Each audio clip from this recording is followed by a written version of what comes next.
Hi, everyone. Welcome to Connection to the Cosmos with me, your host, Dr. Lisa Thompson, where I have out of this world conversations with extraordinary people. And today I have Miss Erin Christine on with me. Yay! She's a best-selling author of Born This Fae, and she's also a co-author with me on the Wild Woman's Book of Shadows. So I'm going to tell you a little more about her right now. So Erin has spent a lifetime trying to make a sense of a world she could not fit into. Totally get that.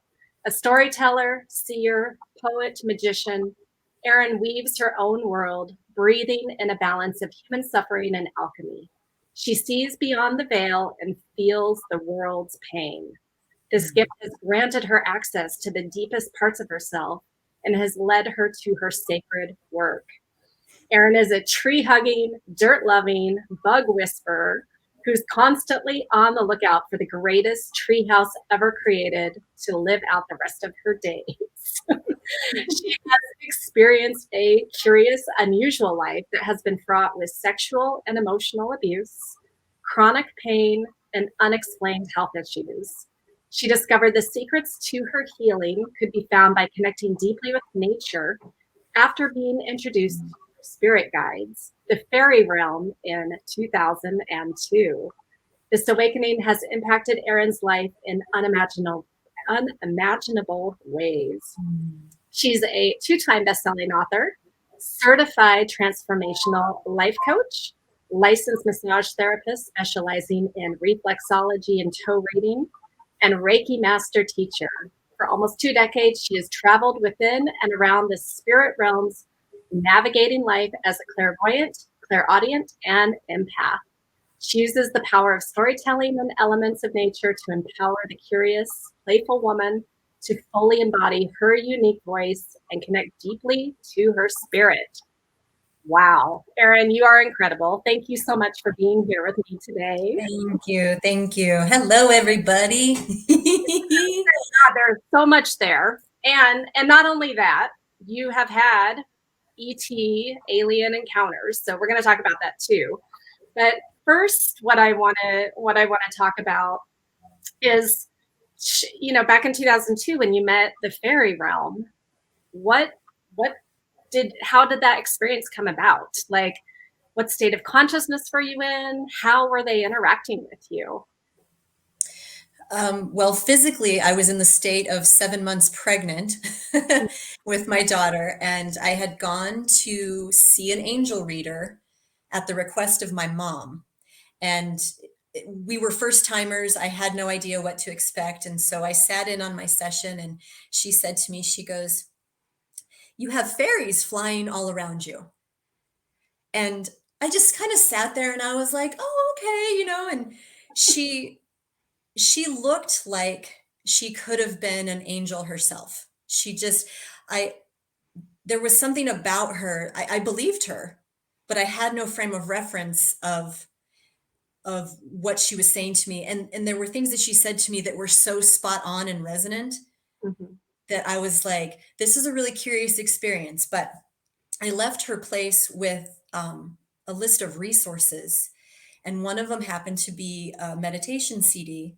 And I, about a week or so later, was sitting in my backyard, and I've never meditated at this point, had never meditated before. I am a recovering type A overthinker, control freak. So meditation was definitely not something that I had ever even considered. I So think I'm a lot of sitting, people can relate to that. yeah, there's hope, just so you Yeah. know, there's hope. So anyway, the meditation lasted about maybe 25, 30 minutes. And when it was all done, I remember sitting there and just feeling this immense, like euphoria. And I Mm. had never felt anything like that before. And I sat there, my eyes were open, and I'm like, wow, this is strange, and I don't know what to make of it. And as I looked out into my backyard, I had a full back fence full of bougainvilleas, and I had rose bushes. It was all very lush and floral. Mhm. And I'm looking at it, and it looks like there's this excuse me, Mhm. like a wave of water Okay. had gone over the entire backyard. I was wondering if this was going to come up today. This was happening earlier this morning. Okay. Um, anyway, a wave of water going over the backyard, making it kind of hazy, looking hazy and alive. And I'm looking at this and I'm like, I can see through to the other side. So it's just kind of this weird dimensional thing. Yeah. And I didn't know I didn't know what I was looking at. I had no idea. So I'm just sitting there staring at it. And all of a sudden, the only way I can describe it is if somebody had this big orange Home Depot bucket full of Mm. gold glitter and they just tossed it on me. Okay. And so there's Wow. gold flecks of glitter just everywhere, gold glitter everywhere. And I'm just like, I'm looking and I'm looking and I'm like, I don't know what this is. And, what is this person smoking that was whispering into my ear? All the things, right? So all of a sudden, these flecks of glitter, goodness sake. Ooh. We got this. We Yeah. got this. You did. The gold flecks of glitter started to take shape. And when I say take shape, I mean in the shape of what we think fairies look like from our childhood stories, our fairy tale stories. So they were very small, ethereal looking. They were the color of bubbles, but they were very much in the shape of, you could see the wings and I could see the bodies, and they were just flying everywhere around me. And I'm just sitting there kind of paralyzed and dumbfounded. And I had this thought of, if I close my eyes, will they be there when I open them again? Mm. Because I didn't know what the heck was happening. And it was so cool. I was like, I don't even know how to talk about this with anybody, but I closed my eyes for a moment. And when I opened them, they were still there. And that was over 20 years ago. And they're with me every day. They're- You still see them in that glittery gold essence, or is it different now? Has it evolved um, over time? yes and no. Like I will still see them at times, and it's funny because I'm so used to how they feel now Hmm. that I forget that I can actually see them. So when I see them, even yesterday, I had this moment where I was laying in bed and I could see some around my window, and I was like, oh my gosh, there they are. Almost like, but they're always there. They've been there since that day. So, I mean, I imagine they were there prior to that day, but I didn't have the awareness of them. And this, the gal that had told me that I had fairies flying around me, what I know now is that they are my primary spirit guides. Okay, So beautiful. they've been with me. How do they feel? Like what's the feeling that you get? They feel they feel giddy. They Mm. feel um like you might act like I felt goosebumps with them. That's very normal. But the only thing when I was a child, I loved being on swings. Okay. And as an adult, I found that being on a swing again created that sense of joy, that giddy feeling. And that was an easy way for me to connect in the early days before I really knew what I was doing, Yeah. because I would just tap into that feeling, and it's that feeling of joy. Like I imagine, children at Disneyland when they're seeing things for the first time and they're like, "Oh my gosh," and they just like they can't contain themselves. It's just giddy joy. Well, and I've heard other people describe them that way too. So I think that is just, yeah, one of the essences of them. Now, Yes. do they actually give you messages? Do you hear things, or do you have thoughts in your mind when they're around? Yes. Yes. And that was initially the hardest part, was learning how to um, figure out which was mine and which was the guidance. Hmm. But initially it started out with because I would walk in the park a lot, and that was them guiding me, but I didn't know that was them guiding me at the time. I would just wake up in the morning and I would have this strong desire to go walk in the park, even though it's not something I ever did before. Yeah. So the guidance started out like that. But once I got there, I would hear things that I had never heard before. They were telling me how special I was. They were telling me that I had gifts. They were telling me that I was loved. I didn't grow up hearing any of that. So I knew that this was something different. It wasn't my inner critic. It was completely different. And so when I started tuning into those messages, those sounded like thoughts. Hmm. And then I would feel them in my body, just like a hug, like warmth, like the most loving presence ever. And it just it built itself from there. Okay, beautiful. And so when you have your daily encounters now with them, or you just know that they're around, um, like how has that benefited your life? I could see hearing the messages of you're loved and just that feeling of joy. But how have you brought that 20 years now, this experience, forward to now? There's I don't want to say there's no more because we're human, right? So it's never fully gone, but it's very rare that I judge myself. Mm-hmm.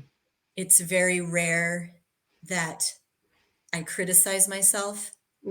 There's just I show up for myself differently now in a way that is fully aligned, fully authentic, and in a loving way. And that wasn't happening before. Okay, that's beautiful.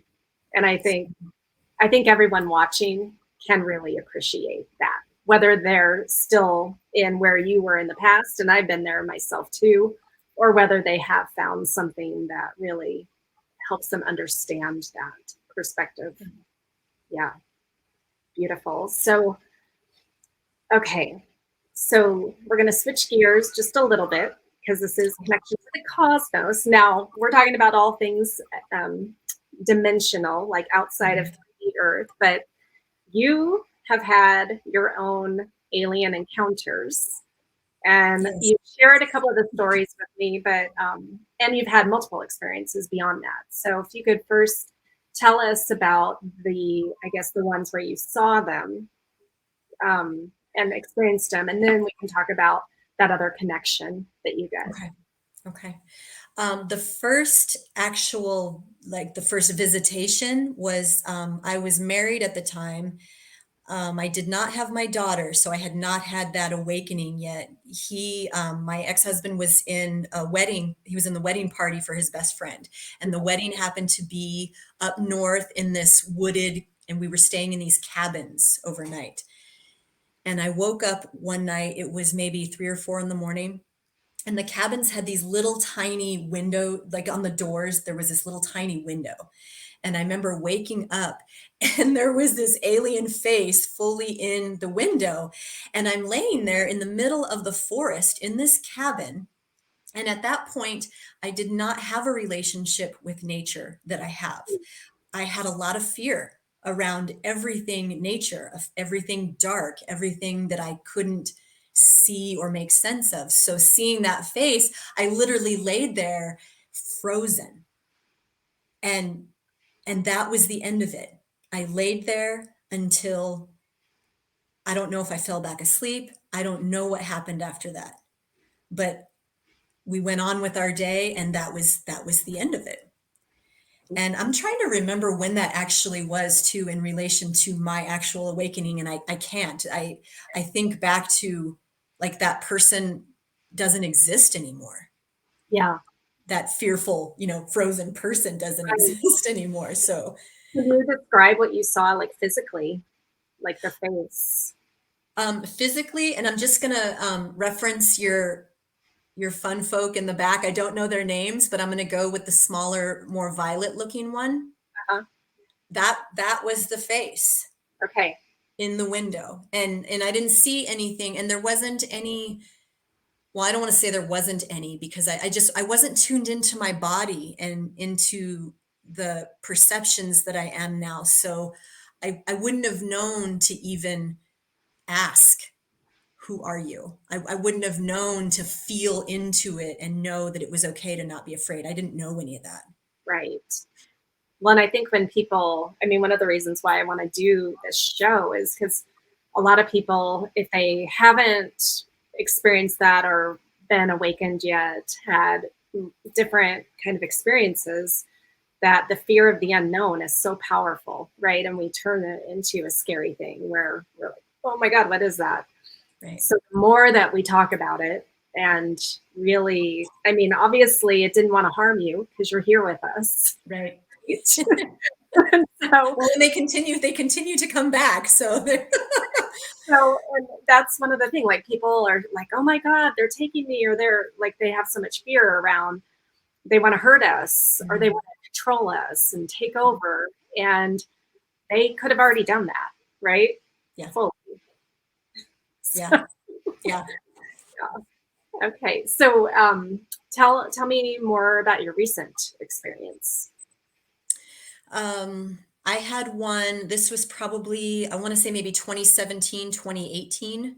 Okay. Woke up again. It's always the same time of day. It's like in that, the wee hours that I call them, like 3 to 5 a.m. Yeah.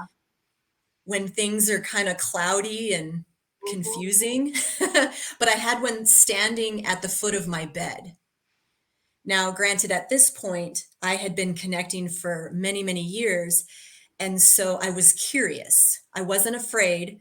I was just like, okay. But at the same point in time, I still didn't go into that space of, well, who are you? And it's almost like I don't know how. And and I know that that's nonsense because clearly I know how, but there's something about the energy and their presence that has still kept me in a space of not coming forward fully with it. Okay. If that makes any sense, because I connect in all kinds of different ways, Yeah. with angels and fairies and all the things, but for some reason I just laid there and looked at this dude and was like, all right, but and same face, Okay. same Yeah, I was body. gonna ask Yep. if it's the Yeah. same themes. Okay. Okay. But then now you said that even today you experience them, you may not see them like physically, right? But that Today you I did not see them physically, no, but know that the energy is there with you, right? yes. So Well, when they speak to me, their language is very, um, the only term that's coming to mind is high tech. It's almost like, I'm gonna when I was in college, I was studying Spanish and I had a hard time connecting with people because I was taught what they call kings and queens Spanish. So I didn't know that conversational Spanish that would help me to connect with people on a regular basis. And that's how I feel with their languaging and their presence, where it feels like I don't know how to bring it down to earth. And so when I start hearing, it's very, their languaging is very strategic and very direct and a high level. I don't know how else to describe it. It's very high level. It definitely is not conversational. It's not airy fairy. yeah. Um, but they So came to me this morning in that way, and they told me they were preparing me for today. okay. And So so now when you hear that, like, do you hear it, or is it a thought image in your head where you just know that that is what the information is? I would say I hear it, but not audibly, not like you're hearing, not like we're hearing our voices here right now. It's more like a stream of consciousness. Hmm. Um, I'm not thinking about it. It's literally just kind of whoop, just kind of rolling through my mind. And and like I said, the languaging is very much, it's almost like I feel like I'm sitting at the feet of a royal presence. Okay. I, like when you watch a movie and you see somebody go up to the king or the queen, and it's like they're in awe. They're in that space of honoring. It's a strange and beautiful place because, we're humble humans, right? Well, are you so with how you have developed your different abilities over the last 20 plus years, are you able to just actively call in the fairies or call in the ETs or call in the angels and communicate whenever you want to? Or is it on Yes. their terms? Yes, I can tune in whenever I want to, but I may or may not get what I want. That's always on their terms, right?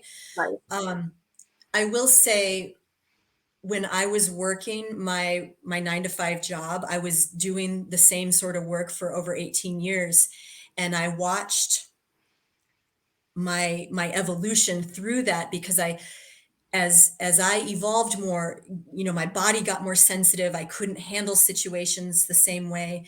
And there were days where I would go into work and I would hear myself speaking in that very direct, strategic, galactic way that I was just talking about. Like I would hear myself say things and I'm like, they must think I'm nuts because I don't even know where that came from. But then there were days where I would feel my fairy self come out, and I would joke around and I would say to someone, "Oh my God, I just got dropped off the mothership. I have no idea what I'm doing here." So I would hear these in conversation with people, but I would hear myself speaking as if I had literally just gotten dropped off. I didn't fit in. And with each passing year, it got more and more uncomfortable to be there. Now, I have a question about that because there are people out there who think that maybe some of these experiences that we have with fairies or ETs, it's really just another part of us living like a parallel life that's coming to talk to us. So, have you thought about that in your own life? Since you are like channeling that as it's you. I have felt that since I knew I could, I guess. And what I mean by that is the more I evolved, the less human I felt. Mm, And now, I mean, in all honesty, I struggle in this world because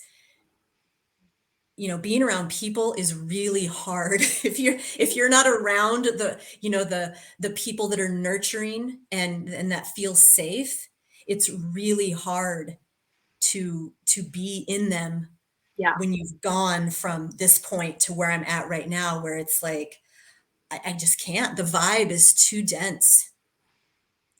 Yeah. Well, and I mean, that fits in with you being an empath, right?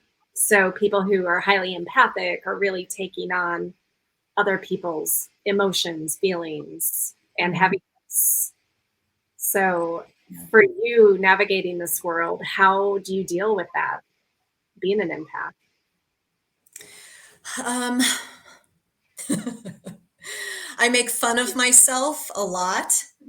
So that helps because laughter, I think, is a huge energy shifter, regardless of where you're at on your path, right?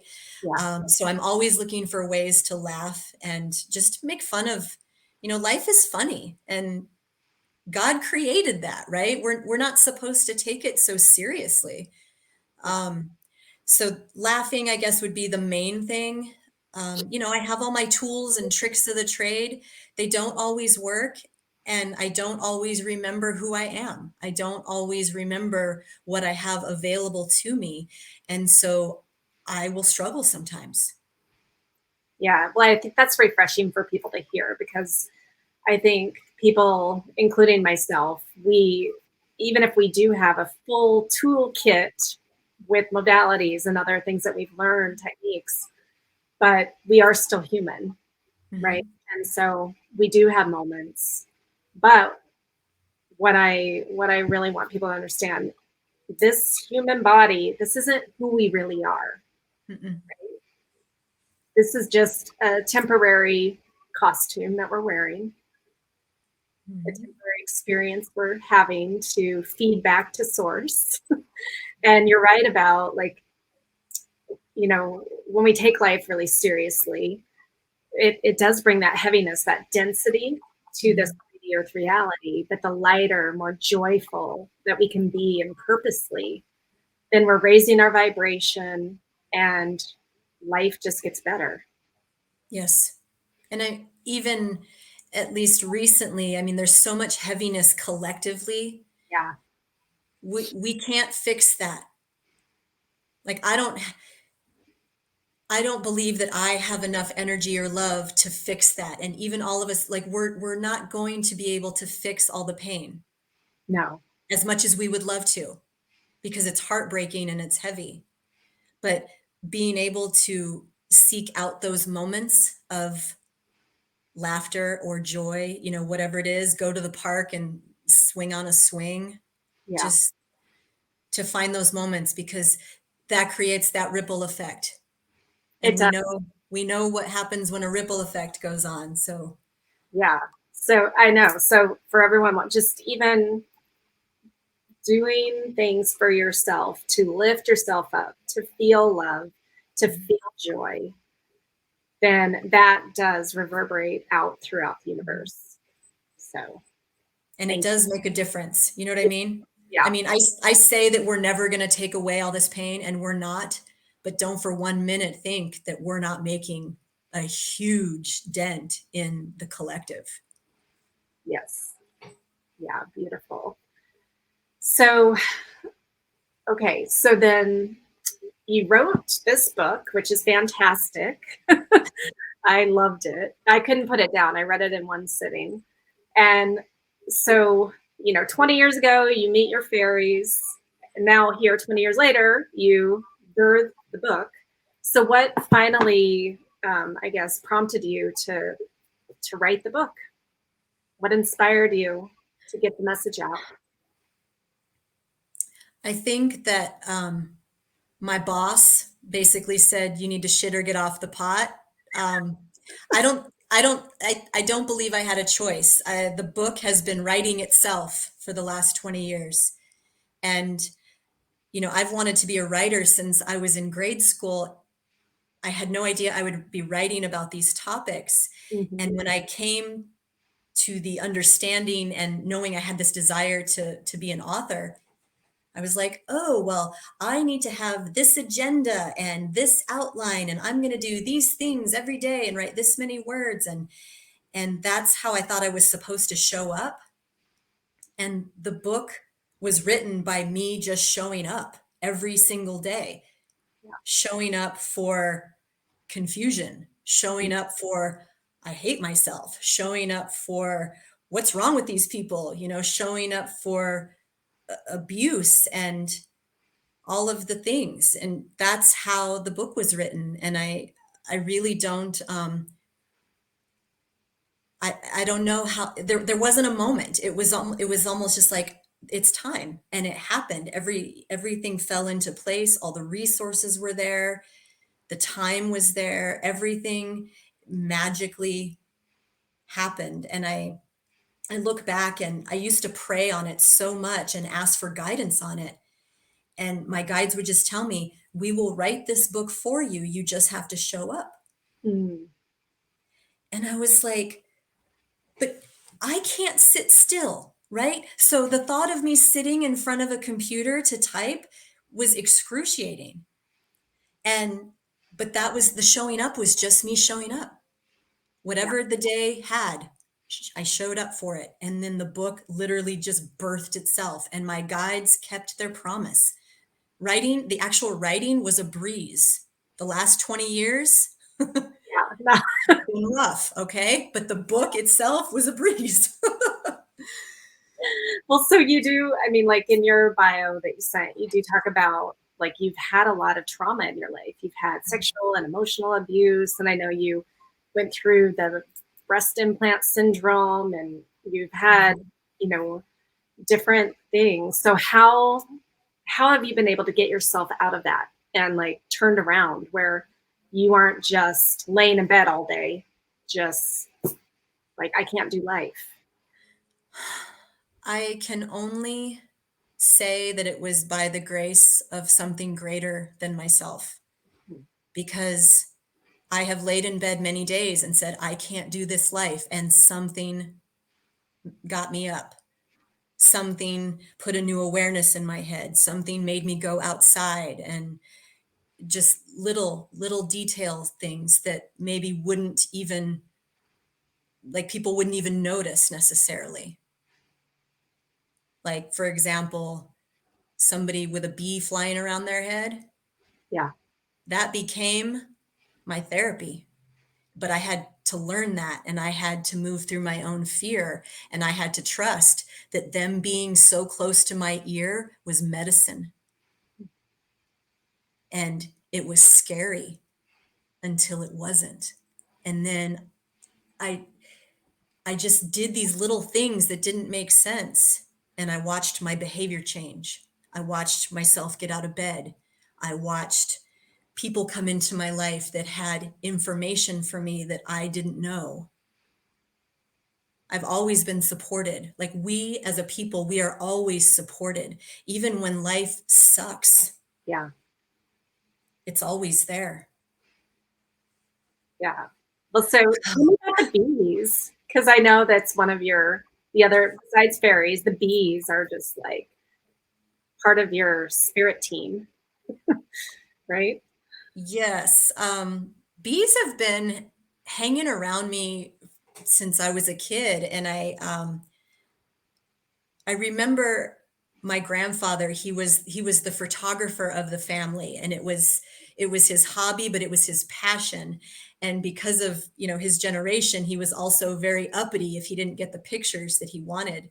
And he stuck me in a meadow full of wildflowers one day with bees everywhere. And I remember, I think I was 5, and I'm standing there just like this, terrified, so he can have his picture. And fast forward to now, and moving through all of the fear and having bees show up for me on a regular basis. They literally fly beside my car.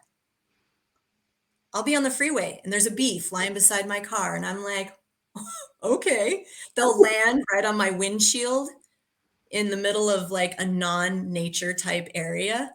Hmm. Just strange ways that they would show up. And as I got deeper into my connection with nature and connecting with my own guides, the bees became a new messenger for me. And they were actually the ones that informed me that I had all of this toxins living in my breast that needed to come out. And that's what was causing my sickness at the time. Wow. That's really powerful. Yeah. But Yeah. I had to sit with them. And that was the hard part, because, you know, most of us don't want to sit with bees. Well, no, and that's why, like, people have they have fear of maybe ETs, but they also have fear of just animals on our planet, right? Yes. Yep. Like last night in class, one of my students was talking about fear of spiders. Like, okay, now I have to just get over my fear of spiders, and so when we start seeing these animals, these creatures, these living little souls, because they do have their own Mhm. souls, uh, Mhm. in a different light, we can reframe like who, how they're showing up in our life, why Mhm. they're showing up in our life, and what they're doing in their own world with their own experience. So, what Yes. what other messages have the bees given to you after you got over your illness? They continue to remind me that I can't do this life by myself, Mm. because I am a lone wolf. And, I have moved through this life just doing everything on my own, it really, really having a hard time reaching out for help. And bees obviously create magic, but they Mhm. couldn't do it by themselves. They need all their entire family. And we have family available to us in Yes. different forms, and we deserve this family. We are worthy of this family, and it doesn't matter what family of origin you came from or what they taught you. You are here on this earth and you belong and you're important. And that's one of the biggest things that the bees have told me, because for a long time I didn't want to do this work because, one, I didn't want to have to try and convince people that what I was saying was true, because truth is important to me. Mm-hmm. But I had to get past the idea that I was just one person and there's so much devastation on this planet. What could one person possibly do? And one person can reach out to another person, and that person can reach out to another person. And then you create this web of this community, and soon you're making magic. You're creating miracles and you're changing lives and making an impact in a way that you couldn't even fathom, because you think you have to do it all yourself and you Yeah. don't. I've been there, Yeah. but for most of my life, feeling like I have to do it all on my own. So it's only in the last few years where I've really brought together community and support, and Mhm. whether it's earth people, but also my spirit team, whether my galactic family, angels, Mhm. fairies, my spirit animals, they're all part of who I am, and knowing that I'm supported really helps me like keep moving forward. And Yes. yeah, Yes. yeah, beautiful. So beautiful. So, okay, so you went from a 9 to 5 job and now you do other stuff. So, how did that transition happen? And like, how did you get into the Reiki? And you do something really cool that I just want to bring up because not everyone knows what this is. There's so many different modalities, but you do something called toe reading. And so, tell me about all of your different modalities, but I do want to know about the toe reading and how that works. Okay. Well, to go back to your initial question, leaving the 9 to 5, I think, was also not my choice. Um, I had a lot of physical pain, chronic back pain, and doing my job really kind of stirred everything up. And so I had the FMLA medical benefits for Okay. when my back would go out. And I had gone in, where are we at? We're in March 22, a little over a year ago, and had my paperwork renewed. And I was told that they wouldn't approve it because I didn't work enough the past 12 months. And it Mhm. was one of those things, like, I knew things were coming to a head. I knew, because I was the guidance that was coming through and the things that were shifting outside of work. I knew something was coming to a head, and it was this. Okay. So when they said, you're not approved for it, I was like, well, I can't work this job without it. Hmm. I can't stand on a concrete floor for 8 hours and feel good about myself. So I needed to make a change, and I jumped. I sold my house. I left the job, and we made a decision to move out of state, which will be happening very, very soon. I mean, just Yeah. boom, boom, boom. All of these things happen, and everything, again, like with the book, everything just lined up. The, Hmm. the people were there, the resources were there, everything has lined up. So that brought me to this point. Um, as far as the Reiki, I've been studying Reiki since 2004. Okay. Um, and I've gone kind of, I'm going to say I was kind of dancing with it, kind of in and out, because it was a piece of me that I knew was important. Hmm. But again, I was just trying to fit in and feel normal and make money the normal way. So I got a job as a personal trainer. It seemed fitting. I was a professional bodybuilder for almost 15 years, so it just seemed to make sense. And people don't question you if you're a personal trainer. You don't have to really explain what you do. So but prior to that, I had been seeing clients for Reiki, and I had stopped. Like, there was this part of me that something was missing. So went into the personal training portion of it, and then I got sick with the breast implant illness. And it was all, again, divinely led, because without that, I wouldn't be here. I wouldn't know, I wouldn't have remembered who I was, because at the time I only thought that I brought value to the world by making people's bodies look nice. And I had to lose mine. I Yeah. had to completely lose mine, lose everything I thought made me worthy, so that I could find out just how worthy I am. I've been through a similar journey, just in a little bit different way. So I totally appreciate that. And I Yeah. think people forget sometimes that, again, this is a costume and it Hmm. isn't our worth at all. Like if we could just see people's light and energy and Hmm. physical form, like how much more love and appreciation would there be in the world? Right. Right. Yeah. So, okay, so beautiful. So then you had the Reiki. So then what made you learn reflexology and the toe reading? And again, what is toe reading? I've had it done once, but I think a lot of people don't know what that is. Again, I'm going to go back to a force greater than myself made me do it, because I would follow the guidance. And I had a male friend at the time who had asked me for a massage one day, and I was not, at the time, it was right in the beginning stages of my breast implant illness, but I didn't know anything at that point. I just knew that I was out of sorts with life and health and whatnot. And he had asked me for a massage because he had thrown something out when he was at the gym.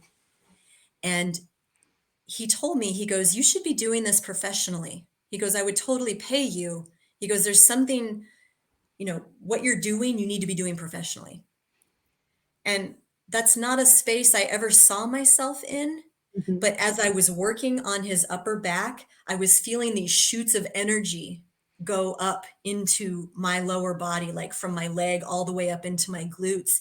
And I knew that there was something in that for me, but I didn't really know what.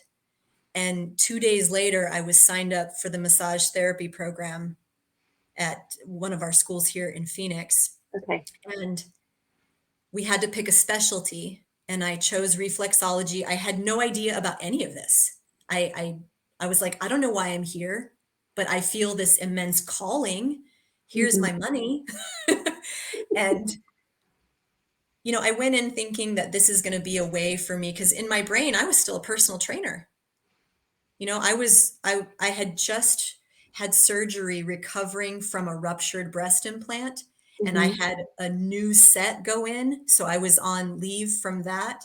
But in my brain, I was going back to being a trainer. So being a massage therapist seemed like a really nice complement to my business, and Spirit had other plans for me. And so I went through this program. I chose reflexology. Toe reading was a part of that. And I'll get into that a little deeper in a moment. But it really was, again, one of those, just like Spirit saying, we need you here now. Mhm. Like, we need you here now. And that was not a voice, or it was just this knowing of, I have to be here and I don't know why. I don't know anything about anything, but I'm showing up for whatever this is. And it was one of the best things I could have ever done for myself and for the people that I serve. Well, that's beautiful. I think everyone needs to hear that. Listen to those messages. Yeah, for sure. Because, it doesn't always make sense, right? No, it doesn't. I mean, I was like, I can't afford this. Where's the money going to come from? And like, again, with the book, everything just fell right into place, like magic. Yes, when you get a soul's true yes, and you actually take the step, the breadcrumbs will just keep flowing. Yep. And you Yep. just take step by step. So the toe reading was a very curious part of the reflexology program. And when I first started it, I did not want anybody touching my feet. Hmm. That's why I couldn't understand why I chose this. and I was fully there and present, right? But I was so uncomfortable that, and I know why. And everybody that's watching, I'm going to ask you to really think about how you truly feel about your feet.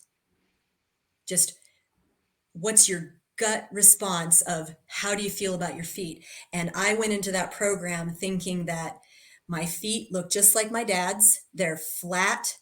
They look like Fred Flintstones. And obviously they're hideous because that's what my mom told me they were. You know, your feet look just like your dad's. You have flat feet just like your dad's. And it wasn't necessarily the words so much as the tone. Yeah.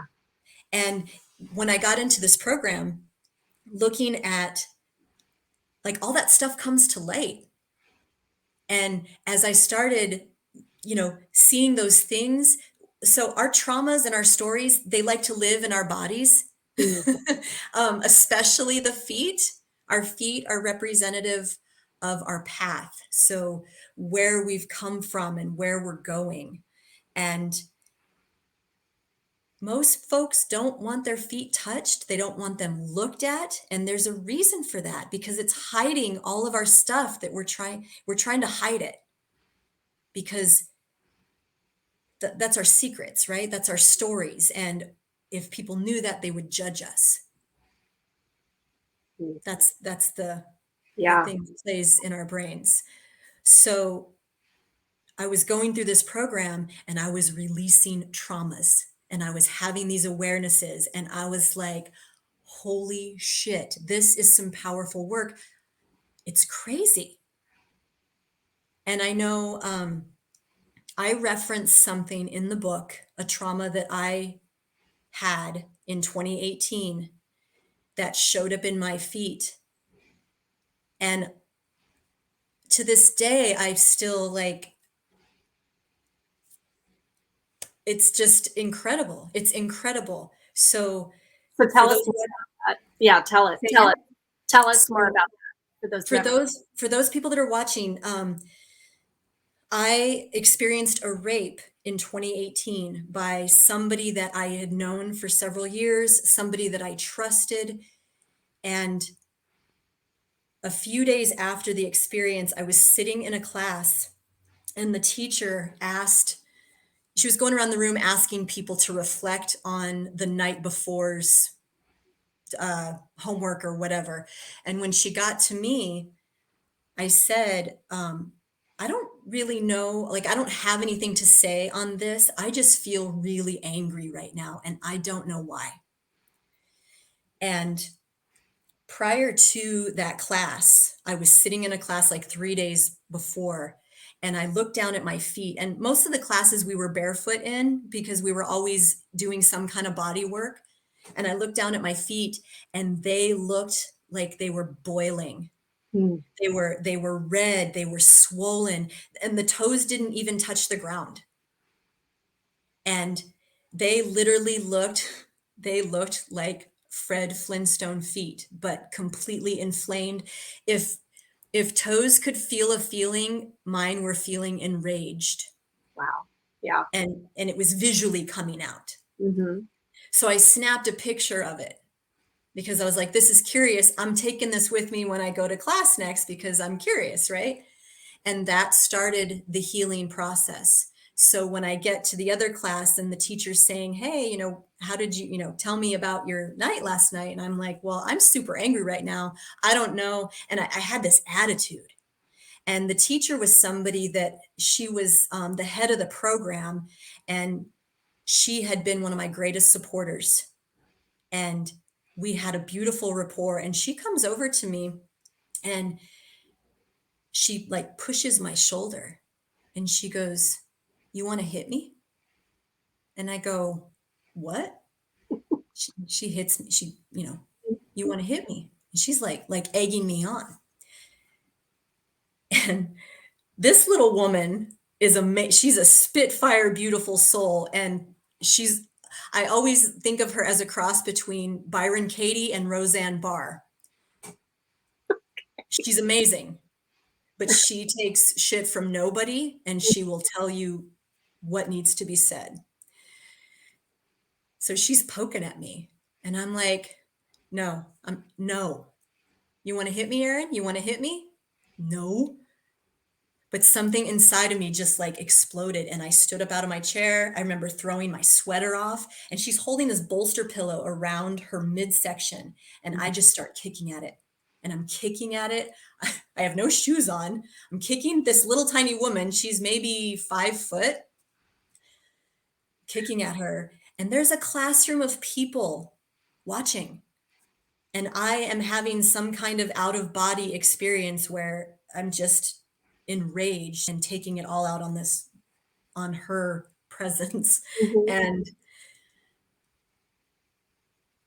at one point I was able to step back and look, like witness what was going on while it was happening and realize I was like, oh my gosh, this is a loving, supportive space. 1. And 2, if I keep kicking at her like this, I'm going to hurt her. And I absolutely don't want to do that.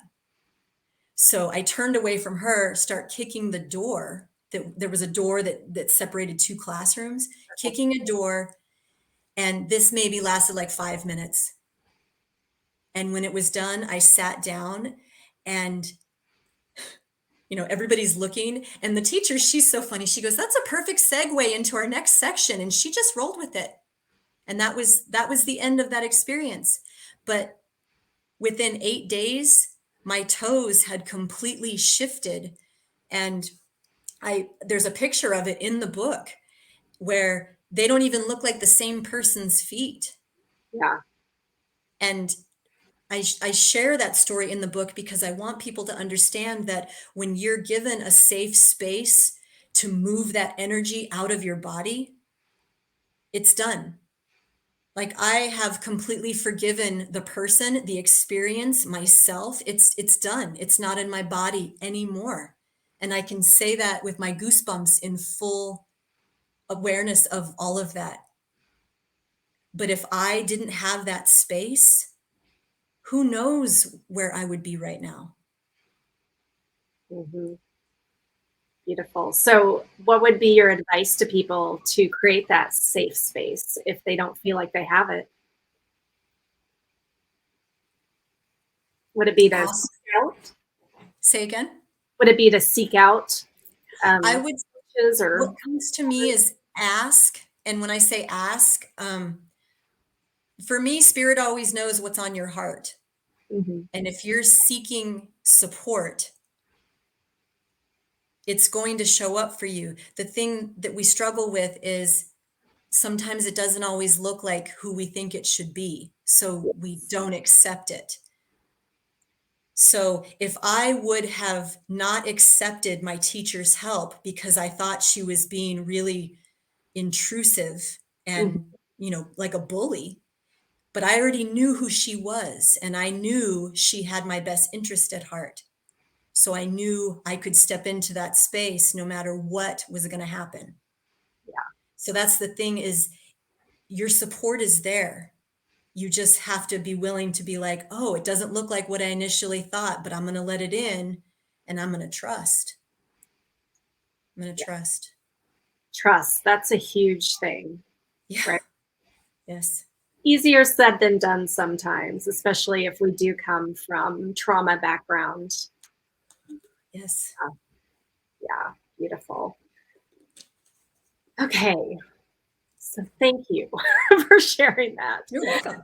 Yeah, and so but our feet can change, right? They're not set in. No, not at all. I mean, you got bumps and bruises and bunions and things. All of that can go away.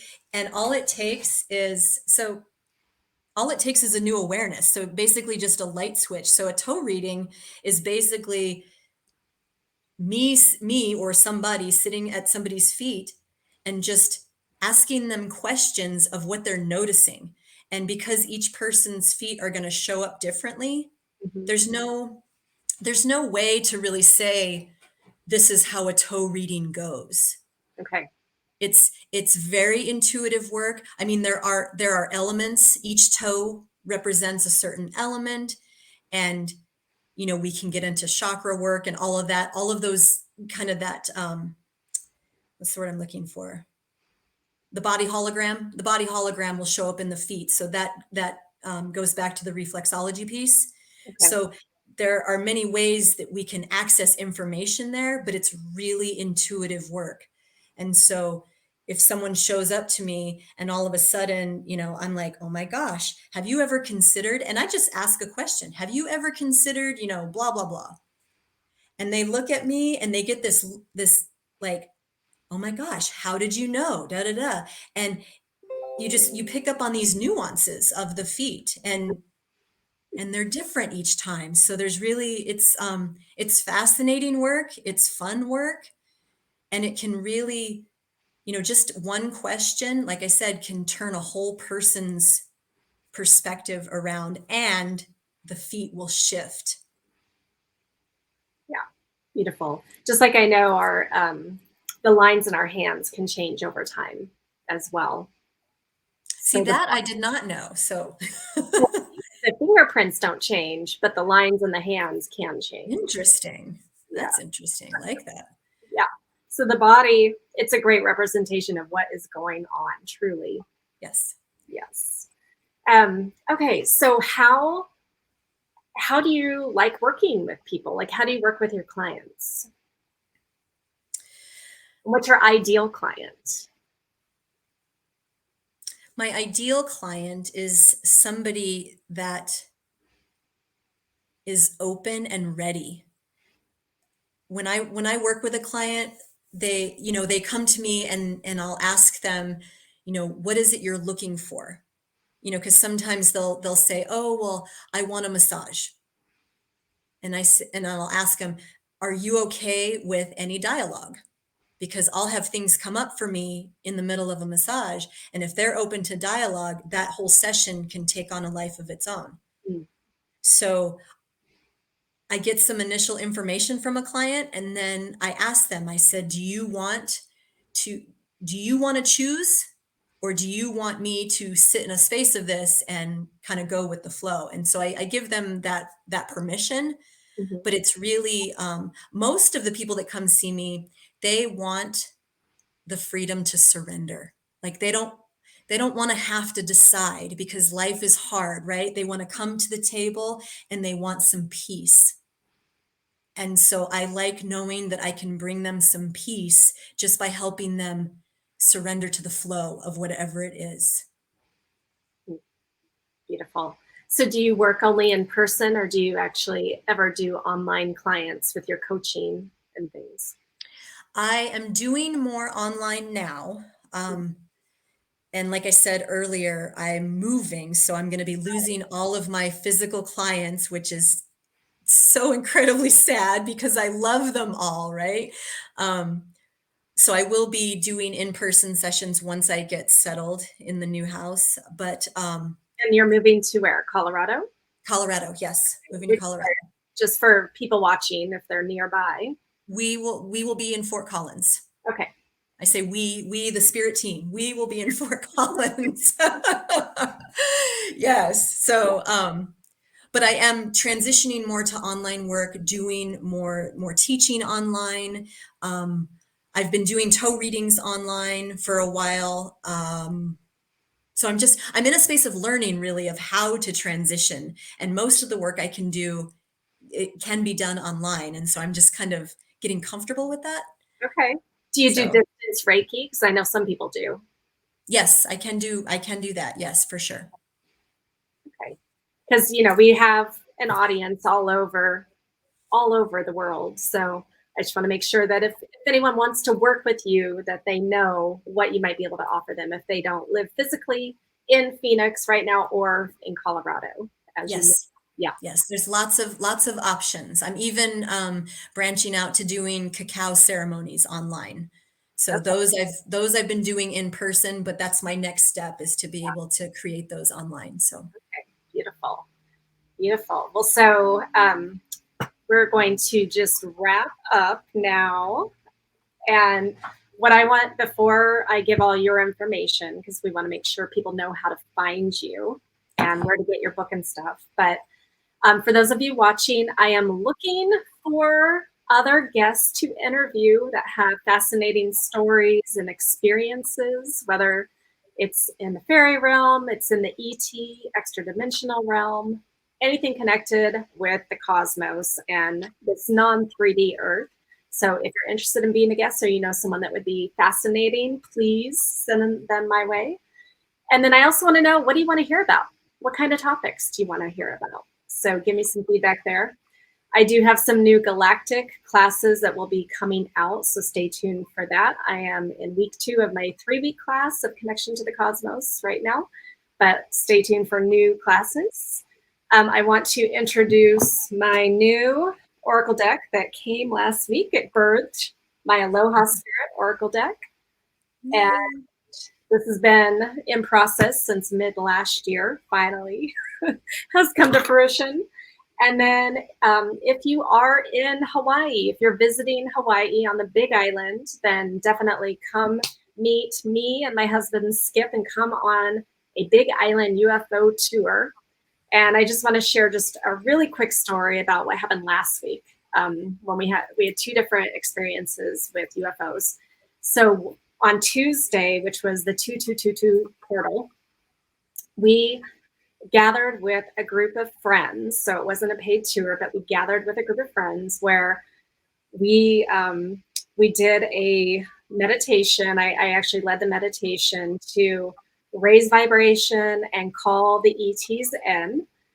And now it was raining during this meditation. So I'm like, I brought the goggles. I was like, I don't know how we're going to see anything in the sky, but we're just doing the meditation. When we finished the meditation, then the rain had stopped. There were still clouds, but there was one area in the sky that stars were showing.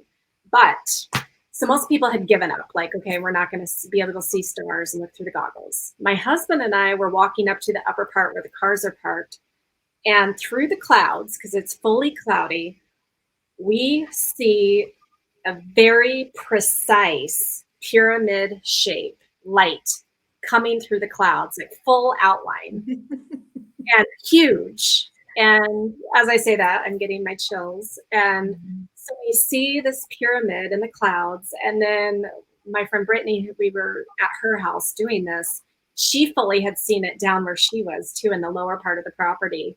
And so at least 3 of us saw this giant pyramid craft in the clouds. And there's no way that it could have been anything but a craft, because the moon was not up at that point. And the moon it wasn't full. It was like maybe a half moon or less last week. And so it was just incredible. And then I had a friend that same night who, it was just for her, but we had done this beautiful meditation, and she saw this green orb that was just zigzagging all over the place. So even though we didn't get to see them with the goggles, like out in the star place, we actually did have them like physically materialized in our atmosphere. So anyway, I just wanted to share that for those of you who hadn't heard that story yet. So Erin, your book, Born This Fae. So this is available on, I'm assuming, Amazon, but also probably on your website, right? Yes. So your website is erinchristine.org. Yes. Okay, and we'll make sure that'll go in all the comments. And then on your website, if people sign up for your email list, you actually have a free gift of chapter 1 of the book. Yes. I saw. Yes, so go get it. Do you want to before you buy the book? Now, I would just say just buy the book because it's fantastic. But if you want a teaser, definitely go sign up. And then that way you can learn all about Erin's classes and opportunities that she is offering. And then you also have a Facebook group, Born This Fae. So same book title. Yes, So and that is for ladies only, for women only in that group. I think people will appreciate that. So anyway, so different ways to go experience Erin. And I appreciate you so much for being on here with me. Thank you. I wish you all the success in your move, because I did that, just over a year ago myself. So I know what that's like. And anyway, just you've had a beautiful journey, and I can't wait to see what happens for you. Thank you. Thank you. Yeah. Thank you. So glad to be here. Thank you everyone for watching, and I will see you next week. Aloha.